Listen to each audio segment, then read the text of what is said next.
അസ്സലാമലൈക്കും മക്കളെ, എല്ലാവർക്കും സുഖമല്ലേ? നമുക്കും വലിയ കുഴപ്പമൊന്നുമില്ല എന്ന് പറയാം. അൽഹംദുലില്ലാ. ഞങ്ങളെ കുടുംബത്തിൽ ഒരാൾക്ക് സുഖമല്ല, ഒരാൾക്ക് നല്ല രണ്ടാൾക്ക് സുഖമല്ല. കുറേ ആയി ചികിത്സിക്കണം, ഇപ്പോഴും അങ്ങനെ നിൽക്കുകയാണ്. എന്താ ചെയ്യുക, പറ്റണതൊക്കെ നോക്കുന്നുണ്ട്. പിന്നെ എന്തൊക്കെ നിങ്ങളെ വർത്തമാനങ്ങളൊക്കെ? എല്ലാവർക്കും സുഖമല്ലേ? മഴയൊക്കെ ഉണ്ടോ? നല്ല മഴയാണ് ഇപ്പോൾ അല്ലേ? ഇനി മഴക്കാലം വന്നിട്ട് മഴയുണ്ടാവില്ല. കർക്കിടക മാസത്തിലൊക്കെ ചിലപ്പോൾ വെയിലേക്കാരം, ആ മഴയൊക്കെ ഇപ്പോൾ പെയ്തു പോകും. ഏതായാലും ഞാൻ അന്ന് ചെയ്യണ വീഡിയോ റിഷ മൊയ്തുവിനെ കുറിച്ചാണ്. അതിൽ കുറച്ച് കാര്യങ്ങൾ പറയാൻ എനിക്ക് തോന്നിയ കുറച്ച് കാര്യങ്ങൾ ഞാൻ പറയാം. പിന്നെ പാലക്കാട്ടിൽ നിന്ന് സുലു ടോക്സ് വന്ന് ഇവളെ വീഡിയോ ഒക്കെ കണ്ടിട്ട്, റിഷയുടെ വീഡിയോ ഒക്കെ കണ്ടിട്ട് വീടിൻ്റെ കാര്യത്തിലൊക്കെ ഇടപെട്ടു. അങ്ങനെ 10 ലക്ഷം കിട്ടി. അങ്ങനെ ഞാനും ഒരു വീഡിയോ ചെയ്തിട്ടുണ്ട് കേട്ടോ. എന്താവുമെന്ന് അറിയില്ല, മക്കളെ പേര് ഡിപ്പോസിറ്റ് ചെയ്യുക എന്നൊക്കെ പറഞ്ഞിട്ടായിരുന്നു ആദ്യം വീട് അന്വേഷിക്കുന്നുണ്ട്. ശരിയാകുമോ അറിയില്ല. വീട് വാങ്ങുകയാണെങ്കിലേ പൈസ കൊടുക്കുകയുള്ളൂ കയ്യിൽ, അല്ലെങ്കിൽ കുട്ടികളെ പേരിൽ ഡിപ്പോസിറ്റ് ചെയ്യുമായിരിക്കും എന്നൊക്കെ പറഞ്ഞ് വീഡിയോ വന്നിരുന്നു, ചാനലിൽ കൂടെ ഒക്കെ വന്നിരുന്നു. അപ്പോൾ ഇങ്ങനെ ചാനലിൽ കൂടെ ഒക്കെ വരാൻ തുടങ്ങിയപ്പോൾ ബുദ്ധിയുള്ള മനുഷ്യന്മാർ അങ്ങനെ എത്ര ചെയ്യുക. എനിക്ക് നല്ല ഇഷ്ടമായി സുലു ഋഷിയൊക്കെ അത് ചെയ്തത്. കാരണം ആ ഒരു വാർത്ത വന്നതിന് ശേഷം ആ വീടിനെ പറ്റിയോ അവർ വീട് വാങ്ങുന്നതിനെ പറ്റിയോ ജപ്തിനെ കുറിച്ചോ ഒരു മനുഷ്യനും ഒരു വാക്കുമല്ല ആരും പുറത്ത് പറഞ്ഞില്ല, വീഡിയോ ഇട്ടില്ല അതിനെ പറ്റിയിട്ട്. ലാസ്റ്റ് എല്ലാ കാര്യങ്ങളും ശരിയായതിന് ശേഷം താക്കോൽദാനം നിർവഹിക്കുന്നത് അങ്ങോട്ട് കാട്ടി. അതല്ലേ വേണ്ടത്? അങ്ങനെയല്ലേ വേണ്ടത്? കാരണം ഒരു മനുഷ്യന്മാർക്ക് നമ്മളൊരു സഹായം ചെയ്യാൻ പോകണമെന്ന് പറയുമ്പോൾ തന്നെ അതിനെതിര് പറയാനാണ് ആൾക്കാർ. എല്ലാവരും നല്ല ടൈം പറയണം, കുറച്ച് ആൾക്കാർ അതിനെതിര് പറയണത്. കാരണം 6 മക്കളുണ്ടെങ്കിൽ അതിൻ്റെ ബാധ്യത നമുക്കാണ്, നാട്ടുകാരെ കണ്ടിട്ടാണോ? നിങ്ങളെ വീട് ജപ്തിയാകാൻ ഞങ്ങളാണോ കാരണം? ജനങ്ങളാണോ കാരണം? ഞങ്ങളാണെന്നല്ല, ജനങ്ങളാണോ കാരണം? ഉമ്മ രോഗിയാണ്, ഈ ഉമ്മാനെ നോക്കണം. അങ്ങനെ പല അഭിപ്രായങ്ങളും പറഞ്ഞിട്ട് ഓരോരുത്തർ റിയാക്ഷൻ വീഡിയോ ചെയ്തിരുന്നു. അപ്പോൾ കഷ്ടപ്പെടുന്നവർക്ക്, അള്ളാനെ വിശ്വസിച്ച് ജീവിക്കണവർക്ക്, ഞാൻ ഇന്നലെ മിഞ്ഞാന്ന് ചെയ്ത ഒരു വീഡിയോയിൽ ഞാൻ പറഞ്ഞിട്ടുണ്ടായിരുന്നു. എന്താണെന്ന് വെച്ചെങ്കിൽ നമ്മൾ ചിന്തിക്കണ മാതിരി തന്നെ മറ്റുള്ളവരും ചിന്തിക്കണം എന്ന് വെച്ചാൽ അത് നടക്കില്ല. കാരണം എന്താ വെച്ചെങ്കിൽ എല്ലാവർക്കും തലച്ചോറുണ്ട്, എല്ലാവർക്കും കാണാൻ കണ്ണുമുണ്ട്. നമ്മൾ കാണുന്ന ഒരു കണ്ണുകൊണ്ടായിരിക്കില്ല മറ്റുള്ളവർ അതിനെ കാണുന്നത്. അപ്പം നമ്മളത് കണ്ടിട്ട് നമുക്കെന്താ, നിങ്ങൾക്ക് 6 മക്കളുണ്ടെങ്കിൽ നിങ്ങൾ നോക്കിക്കോളി, ഞങ്ങളതിൽ പങ്കാളിയല്ലല്ലോ എന്ന് പറയുന്ന ആൾക്കാരുണ്ട്.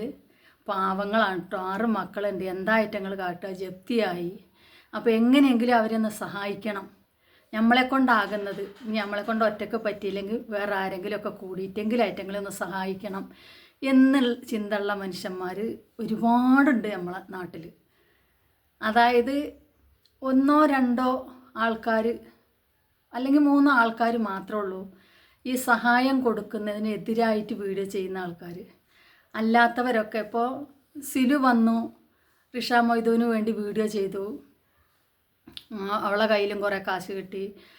റിഷ മൊയ്തുവിൻ്റെ മഹല്ലുകാർ, മെമ്പർമാർ, നാട്ടുകാർ, കുടുംബങ്ങൾ എല്ലാവരും ഇറങ്ങിത്തിരിച്ചു.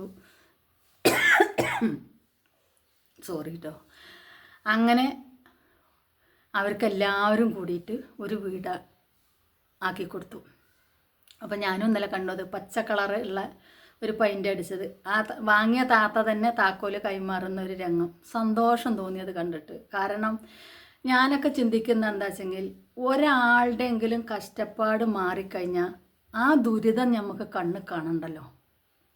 എവിടെയെങ്കിലും സന്തോഷമായിട്ട് ഇരിക്കണുണ്ട് എന്നുള്ളതൊരു വീഡിയോ കൂടിയൊക്കെ നമുക്കറിയണമെങ്കിൽ അത് നമുക്കൊരു സമാധാനം. കാരണം മറ്റുള്ളവരെ കഷ്ടപ്പാട് കണ്ടിട്ട് മനസ്സിളകുന്നവർക്കുള്ളൊരു മനസ്സിൻ്റെ ഉടമകൾക്കാണ് കേട്ടോ അത് പറയുന്നത്. ഞാൻ എല്ലാവർക്കും അല്ല, ചിലവർ ചിന്തിക്കുക അങ്ങനെ തന്നെ, അങ്ങനെ വേണം, എന്തിനാണ് ഇങ്ങനെയൊക്കെ ചെയ്തത്, എന്തിനവർ ഇത്ര മക്കളായത് എന്നൊക്കെ ചിന്തിക്കണവരുണ്ട്.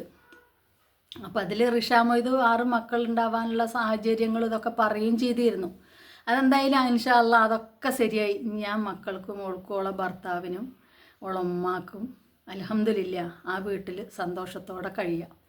അതിനോട് ഒരു 100 വട്ടം അള്ളാനെ സ്തുതിക്കുന്നുണ്ട്. അതേമാതിരി തന്നെ സഹായം ചെയ്തവരോട് പറയുന്നുണ്ട്. സിലു വന്നിരുന്നു. എനിക്കതിൽ ഏറ്റവും ഇഷ്ടപ്പെട്ടൊരു സംഗതി എന്താണെന്ന് വെച്ചെങ്കിൽ അതെല്ലാം വാങ്ങി താക്കോല് കൈമാറുന്ന ഒരു വീഡിയോ മാത്രമാണ് ഒരു പുറത്തു വിട്ടത്. അല്ലാതെ ഞങ്ങൾ ഇങ്ങനെയൊക്കെ ചെയ്യാൻ പോകുന്നുണ്ട്, ഇത്ര ഉറപ്പ് എന്നോടത്തുനിന്ന് വന്നിട്ടുണ്ട്, ഇന്ന മഹലുകാർ ഇടപെട്ടിട്ടുണ്ട്, അല്ലെങ്കിൽ ഇന്ന നാട്ടുകാർ ഇടപെട്ടിട്ടുണ്ട്, കുടുംബങ്ങൾ ഇടപെട്ടിട്ടുണ്ട്, ഇതൊന്നും ഒരു വീഡിയോ കൂടിയും പറഞ്ഞില്ല. ആരും പറഞ്ഞില്ല. സിലുവും പറഞ്ഞില്ല, റിഷാ മൊയ്തും പറഞ്ഞില്ല, മഹലുകാരും പറഞ്ഞില്ല, ആരും പറഞ്ഞില്ല. ലാസ്റ്റ് ആ താക്കോല് കൈമാറുന്ന രംഗം മാത്രമാണ് ലോകം അറിയുന്നത്, ജനങ്ങൾ അറിയുന്നത്. അങ്ങനെയാണ് ഒരു പരിപാടി ചെയ്യേണ്ടത്. കാരണം നമ്മളിത് തുടങ്ങണതിൻ്റെ മുമ്പ് തന്നെ പബ്ലിക്കാക്കിയിട്ട് ഇങ്ങനെ ചെയ്യും, ഞങ്ങൾ ഇങ്ങനെ ചെയ്യണം പറഞ്ഞാൽ അതിന് റിയാക്ഷൻ ചെയ്യാൻ കുറേ ആൾക്കാരുണ്ടാവും. നേരെ മറിച്ച് ചെയ്തെല്ലാം ലെവലായിട്ട് നിങ്ങളിത് പിടിച്ചോളി എന്ന് പറഞ്ഞിട്ടാണ് കൊടുക്കുമ്പോൾ പിന്നെ അവർക്ക് ആർക്കും ഒന്നും പറയാനില്ല. അല്ലെങ്കിൽ പറയും അത് നടക്കണാവോ നടക്കൂലേണാവോ, ആകെ വെച്ചിട്ട് കുറേ പിരിച്ചവർ തിന്നും, അതിന് വേണ്ടിയിട്ടാണ്, അല്ലെങ്കിൽ അവരെ സങ്കടം കണ്ടിട്ട് തട്ടിപ്പ് നടത്തുകയാണ് എന്നൊക്കെ പറയും. പക്ഷേ ഇതൊന്നിനും ഒരു അവസരം കൊടുത്തില്ല എന്നുള്ളതാണ് സത്യം.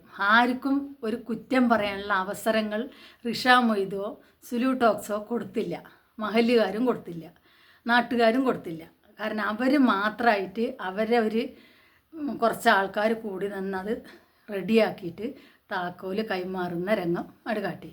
ഇനി ആർക്കും റിയാക്ഷൻ ചെയ്യാനില്ല. കാരണം എന്താ വെച്ചെങ്കിൽ താക്കോല് മാറിപ്പോയല്ലോ, അവർക്ക് വീടുമായി. അപ്പോൾ ഇങ്ങനെയാണ് നമ്മൾ ചെയ്യേണ്ടത് എന്നാണ് ഞാൻ പറയുന്നത്. ചുരുക്കി പറയണ ഞാൻ അതാണ്. കാരണം എന്താണെന്ന് വെച്ചാൽ ചുരുക്കിയല്ല, കുറച്ച് വർത്താനം ഞാൻ പറഞ്ഞിട്ടുണ്ട്. കാരണം എന്താ വെച്ചെങ്കിൽ നമ്മളൊരാളെ സഹായിക്കാൻ നിൽക്കുമ്പോൾ അത് പുറത്തറിയുമ്പോൾ അതിനെതിര് പറയാൻ കുറച്ച് ആൾക്കാരെങ്കിലും മുന്നോട്ട് വരും. പക്ഷേ ഇതാവുമ്പോൾ ആരും അറിയില്ല. ഇപ്പോൾ ഇനി ഒരു കാര്യം പറയട്ടെ, താനും ദേവുട്ടിക്കും ഒരു വീട് വേണമെന്ന് പറഞ്ഞിട്ട് അവരും ചെയ്യുന്നുണ്ട്. നിങ്ങളെല്ലാവരും നിങ്ങളൊരു ഗ്രൂപ്പാണല്ലോ. അപ്പോൾ ഇങ്ങനെയാണ് ചെയ്യേണ്ടത്. കാരണം ആ പെൺകുട്ടീനെയും ആ അമ്മേനെയും അതേമാതിരി തന്നെ സോഷ്യൽ മീഡിയയിലിട്ടിട്ട് ഒരുപാട് പറയുന്നവരുണ്ട്. എന്താണെങ്കിലും ആ പെണ്ണിനും ജോലിക്ക് പോകാൻ പറ്റില്ല, കുനിഞ്ഞൊരു സാധനം എടുക്കാൻ പറ്റില്ല. അത് പല വീഡിയോകളും പല ആൾക്കാരും പറയണേം കേട്ട്. പിന്നെ അവളെ കണ്ടാൽ തന്നെ അറിയാം അവളെ ശരീര പ്രകൃതി വെച്ചിട്ട് അവളെ കൊണ്ടൊരു വലിയ ജോലി ചെയ്യാൻ പറ്റൂല എന്നുള്ളത്. അത് അത്തരം ശരീരമുള്ള ആൾക്കാർക്കൊക്കെ അങ്ങനെ തന്നെ, അവൾക്ക് മാത്രമല്ല എല്ലാവർക്കും അത്തരം ശരീരമുള്ളവർക്കൊക്കെ അങ്ങനെ തന്നെയാണ്. അപ്പോൾ അവർക്കും കൂടി ആ പാവാണ് ആ പെൺകുട്ടി, അത് ദേവുട്ടിട്ടോ. കാരണം എന്താ വെച്ചെങ്കിൽ ഒരു കുഞ്ഞു കുട്ടിയല്ലേ. അപ്പോൾ അവർക്ക് എന്ന് പറഞ്ഞിട്ടൊരു വീട് ഇപ്പോൾ എങ്ങനെയാണെങ്കിലും ഒരു വാടക വീട്ടിലിരിക്കുകയാണെങ്കിൽ കുറച്ച് ദിവസം കഴിയുമ്പോൾ എന്തെങ്കിലും ഒരു അഭിപ്രായ വ്യത്യാസം വന്നാൽ മാറിപ്പോണമെന്ന് പറയും. അപ്പോൾ ഈ കുട്ടീനെയും കൊണ്ടും അവളെ ശരീരം കൊണ്ടൊക്കെ ഈ സാധനങ്ങൾ എടുത്ത് അങ്ങോട്ടും ഇങ്ങോട്ടുമൊക്കെ മറ്റുള്ളവരെ സഹായങ്ങൾ കിട്ടിക്കൊണ്ട് ഇത് നേരം വീട് മാറാൻ പറ്റില്ല. അപ്പോൾ എപ്പോഴും ഇപ്പോൾ നമുക്കൊരാളെ സഹായിക്കാൻ പറ്റില്ലല്ലോ. നമ്മളെക്കൊണ്ട് നമ്മളെ കുടുംബങ്ങളും നോക്കുന്ന ഒരവസ്ഥയും നമുക്കുണ്ടല്ലോ. അപ്പോൾ അതുകൊണ്ട് ഇതേമാതിരി അവർക്കും എവിടെയെങ്കിലും ഒരു കുഞ്ഞു വീട് ആ പെൺകുട്ടിക്കും സ്വന്തമാകട്ടെ എന്ന് ആത്മാർത്ഥമായിട്ട് പ്രാർത്ഥിക്കുന്നുണ്ട് ഞാനും. കാരണം ആ കുട്ടീനെ കാണുമ്പോൾ വല്ലാത്തൊരു വിഷമമാണ്. ഒരു ബുദ്ധി വളർച്ച കുറവുള്ളൊരു ബുദ്ധിയുണ്ട് അതിന്, പക്ഷേ സംസാരത്തിൽ മാത്രമേ കുറച്ച് ഇതുള്ളൂ ആ കുട്ടിക്ക്. അങ്ങനത്തെവരും ജീവിക്കട്ടെ. നമ്മളെല്ലാവരും കൂടി നിന്ന അങ്ങനെയുള്ള ആൾക്കാരെ സഹായിച്ച. കാരണം എന്നെക്കൊണ്ട് പറ്റൂല കേട്ടോ, നമ്മളെല്ലാവരും എന്ന് പറയണത് ഞാൻ പൊതുജനങ്ങളെയാണ് പറയണത്. കാരണം എന്താണെന്ന് വെച്ചെങ്കിൽ ഞമ്മക്കൊക്കെ ഇപ്പോൾ എനിക്കെൻ്റെ മനസ്സിൽ ഒരുപാട് ആഗ്രഹമുണ്ട് ആരെങ്കിലും പാവപ്പെട്ടവരെ. പക്ഷെ ഞാൻ പറഞ്ഞില്ലേ, എൻ്റെ കുടുംബത്തിൽ തന്നെ സുഖമില്ലാതെ കിടക്കണ ഒരാളുണ്ട്. ഞങ്ങളെല്ലാവരും കൂടി നോക്കിയിട്ട് തന്നെ ഞങ്ങൾക്ക് എത്തണില്ല. അപ്പോൾ അങ്ങനെയുള്ളൊരവസ്ഥയിൽ മറ്റുള്ളവരെ സഹായിക്കാൻ ഞങ്ങളെ കൊണ്ട് പറ്റൂല. ഇതന്നെ 1 വട്ടം 9 വട്ടം എന്ന് പറയണ മാതിരി നമ്മൾ ഓരോ ആസ്പത്രിയിൽ കൂടി മാറി മാറി മാറി നോക്കിക്കൊണ്ടിരിക്കുകയാണ്. അപ്പോൾ അതുകൊണ്ട് വീഡിയോ കൊണ്ടുവരാനോ വീഡിയോയിലിട്ടിട്ട് ഞാൻ ഇത് പറയാനോ ഒന്നും ഞാൻ ആളല്ല. അപ്പോൾ കഴിയണവരെല്ലാവരും നമ്മളെ വീടില്ലാത്തവർക്ക് ഇതേമാതിരിയുള്ള പാവങ്ങൾക്ക് സഹായിക്കണത്. അള്ളാഹു അവർക്ക് വീണ്ടും വീണ്ടും അതിലേക്ക് ബർക്കത്ത് കൊടുക്കുക എന്നല്ലാതെ അവരെ സമ്പാദ്യത്തിലോ അവരെ സന്തോഷത്തിലോ കുറവ് കൊടുക്കൂല. കാരണം കൈ നീട്ടുന്നവൻ്റെ കൈയിനെ വെറും കയ്യിൽ മടക്കല്ലേ എന്നല്ലേ. അപ്പോൾ അതുകൊണ്ട് എല്ലാവർക്കും ഇതേമാതിരിയുള്ള സഹായം ചെയ്യുന്നവർക്ക് എല്ലാവർക്കും അള്ളാഹുവിൻ്റെ കരുണ കടാക്ഷം ഉണ്ടാകും. അതിപ്പോൾ അള്ളാഹു എന്ന് പറഞ്ഞാലും ദൈവം എന്ന് പറഞ്ഞാലും നാനാജാതി ഉണ്ടാകുമല്ലോ. ഇപ്പോൾ ഒരു സഹായം ചെയ്യുമ്പോൾ നമ്മളെ കേരളത്തിലൊരു പ്രത്യേകിച്ചിട്ടൊരു ഇതുണ്ട്.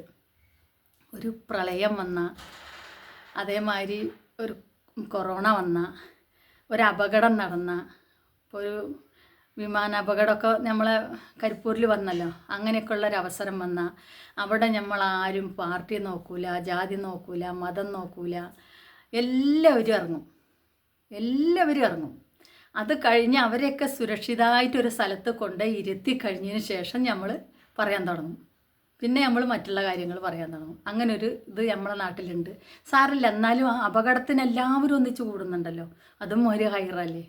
അപ്പോൾ എല്ലാവർക്കും സിലു ടോക്സിനും റിഷ മൊയ്തൂനും അതേമാതിരി സഹായിച്ച എല്ലാവർക്കും മഹല്ലുകാർക്ക് എല്ലാവർക്കും അള്ളാഹുവിൻ്റെ അനുഗ്രഹം നമ്മളെ സബ്സ്ക്രൈബേഴ്സിനും എനിക്കും എൻ്റെ കുടുംബത്തിനും എല്ലാവർക്കും ഉണ്ടാവട്ടെ എന്ന് ആത്മാർത്ഥമായി ദുആ ചെയ്തുകൊണ്ട് ഈമാനും മാഫിയത്തും ദീർഘായുസ്സും അള്ളാഹു പ്രദാനം ചെയ്യട്ടെ എല്ലാവർക്കും എന്ന് ആത്മാർത്ഥമായി ദുആ ചെയ്തുകൊണ്ട് നിർത്തുന്നു.